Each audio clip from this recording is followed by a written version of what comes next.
ये फैसला हमारा भाई, ये फैसला हम करेंगे। आपको अगर कोई ऑब्जेक्शन है इनके किसी जजमेंट के ऊपर, इवैल्यूएशन के ऊपर, तो वो बताइए। प्रोफेशनल आप भी डॉक्टर ले आए किसी को और वो क्वेश्चन करें इनको, ताकि वो भी एक नॉलेज बेस्ड हो rather than a political concept. हम एक सियासी सब्जेक्ट यहाँ लेके नहीं आए, ये इंसानी सब्जेक्ट है, ये इंसान की जिंदगी का सवाल है भाई। There is a limit. वही जो गवर्नमेंट के मुजरिमीन कर रहे हैं वो आप बैठे यहां कर रहे हैं। आप इसको एक सियासी लुबादा पहनाने की कोशिश कर रहे हैं। मत कीजिए ये काम, मत कीजिए ये काम, मत कीजिए ये काम। प्रोफेशनल सब्जेक्ट है। आगे जी, नेक्स्ट वन जी, आप बोलिए, आप बोलिए, आप बोलिए।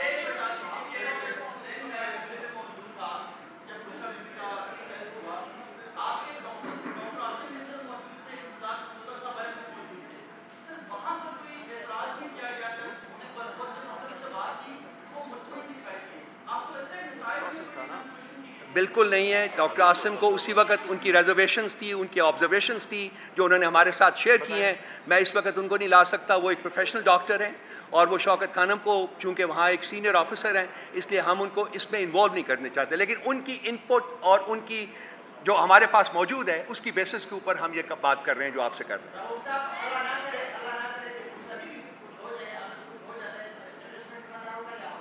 अब देखेंगे उसका वो फैसला उस वक्त होगा। पहले तो हमारी कोशिश इस वक्त ये है कि बुशरा बीबी को इलाज मिले जो उनको वो डिजर्व करते हैं as a citizen of this country.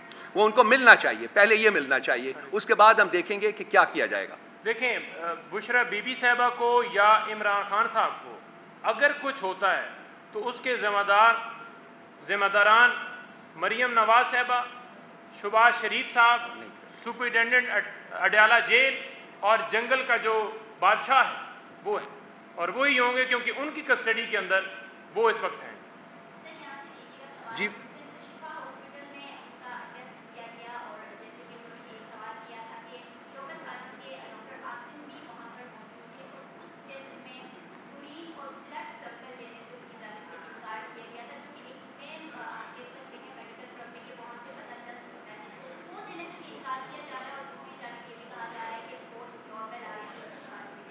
देखिए बीबी, रिपोर्ट बिल्कुल नॉर्मल नहीं है।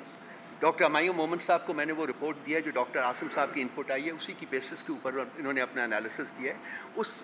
उस इनपुट में भी कहा गया है कि जी सोजन मौजूद है और जो केमिकल्स हैं उनके स्टमक में, उनकी मिकदार जो है वो यूजुअल नॉर्मल से बहुत ज़्यादा है, जो एक्चुअली एक इंडिकेशन है, if I am not wrong, कि कोई चीज़, कोई अबनॉर्मेलिटी वहाँ मौजूद है। उस अबनॉर्मेलिटी को जांचने के लिए मेरा ख्याल और जो टेस्ट है उसको रिकमेंड किया है डॉक्टर आसिम ने। अब वो टेस्ट कराते हैं या नहीं कराते, फ्रैंकली ये हमें देखना होगा। लेकिन डेफिनेटली इस वक्त बुशरा बीबी की सेहत जो है वो उसके बारे में बहुत ज़्यादा कंसर्न्स जो हैं वो पीटीआई और पीटीआई की लीडरशिप और पीटीआई के वर्कर्स में मौजूद है। देखिए, मैं एक बात मैं थोड़ा बता दूं। देखिए, इस तरह होता है कि आपके पास जब आप टेस्ट कराते हैं ना, वो एक रिपोर्ट है, एक विंडो है, जैसे एक तस्वीर खींचते हैं आप। वो पूरी मूवी में एक तस्वीर है, वो क्या बताती है ज़रूरी नहीं है कि वो पूरी बात बताती हो। अब आपने उसके साथ कोरिलेट करना होता है कि बाकी सारे वाक़यात को कोरिलेट करना होता है, ठीक है। अब ये जो टेस्ट हुआ है ये 2 से सवा 2 महीने के बाद हुआ है। तो 2 से सवा 2 महीने के बाद क्या हुआ है, उस चीज़ को हमने साथ कोरिलेट करना होता है क्लिनिकली कि क्या हुआ है, ठीक है। मैं स्पेशलाइज़ किया हुआ, मैंने प्लास्टिक सर्जरी में, लेकिन मैंने FRCS किया हुआ है। वो करने के लिए सारी चीज़ों से गुजरना पड़ता है और इसके लिए एंडोस्कोपी, ये सारी चीज़ें आपको बताती हैं कि प्रॉब्लम है। अब उसके जिसको हम कहते हैं डिफरेंशियल डायग्नोसिस, एक प्रॉब्लम है, उसकी क्या क्या वजूहात हो सकती हैं। वो लोग बता रहे हैं कि इसके अंदर एक वो बैक्टीरिया होता है, हेलिकोबैक्टर कहते हैं, वो कहते हैं कि ये एसिडिटी उस वजह, वो भी हो सकती है। लेकिन उसका ये मतलब हरगिज़ नहीं है कि ये दूसरी जो इंजरी है ये किसी और वजह से ना हुई हो। अगर आप सवा 2 महीने का वेट करते हैं तो बाज़ दफ़ा चीज़ें अपने आप को हील भी कर रही होती हैं। अगर ये चीज़ सामने ना होती है, हमने ये आवाज़ ना बुलंद की होती है, इतना हू हा ना किया होता, तो वो तो अपनी तरफ से लगे हुए थे। लेकिन बाज़ दफ़ा आपको इस बात को आवाज़ उठानी पड़ती है कि यहाँ पे फाउल प्ले हो रहा है, और फिर वो उन्होंने इतना टाइम, मैं सवाल उठाता हूँ कि उन्होंने सवा 2 महीने क्यों डिले किया है। मेरा सवाल उठता है कि सवा 2 महीने क्यों डिले किया है। उसी दिन करा लेते ना, अगर उसी दिन कराते और यही टेस्ट होता तो आज हम ये कहते कि हाँ शायद कोई और वजह है जिसकी तरफ वो निशानदेही कर रहे हैं। तो एक सेकंड जी, कमल आपने कुछ कहना था। मैं ये कहना चाहती हूँ और याद दिलाना चाहती हूँ कि बुशरा बीबी को जिस वक्त उनके अरेस्ट वारंट इशू किए गए वो खुद गई थी अपनी अरेस्ट देने के लिए। उन्होंने कतर से कोई एम्बुलेंस नहीं बुलवाई है और ना चले बात।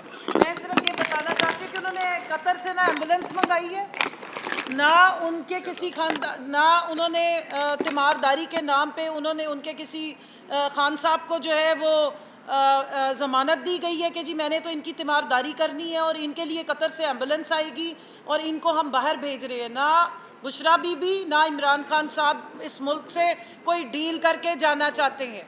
ये याद रखिएगा कि डॉक्टर अदनान साहब की प्रेस कॉन्फ्रेंसेस और जो मियां मोहम्मद नवाज शरीफ साहब की 90% शरियाने दिमाग की बंद, किडनीज का प्रॉब्लम, हार्ट का प्रॉब्लम, हम ये रोना यहाँ नहीं रो रहे बैठ के, और ना उनकी बेटी की तरह हम कह रहे हैं कि हमने तीमारदारी करनी है तो मुझे ज़मानत दे दो, तो 4 साल तक ज़मानत ही ख़त्म नहीं हो रही है।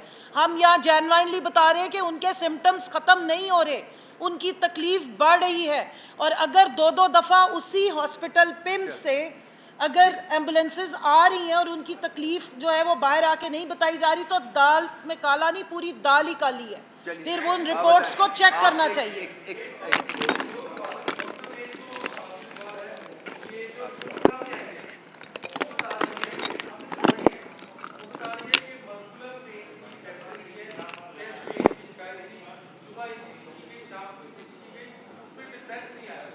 एक सेकंड।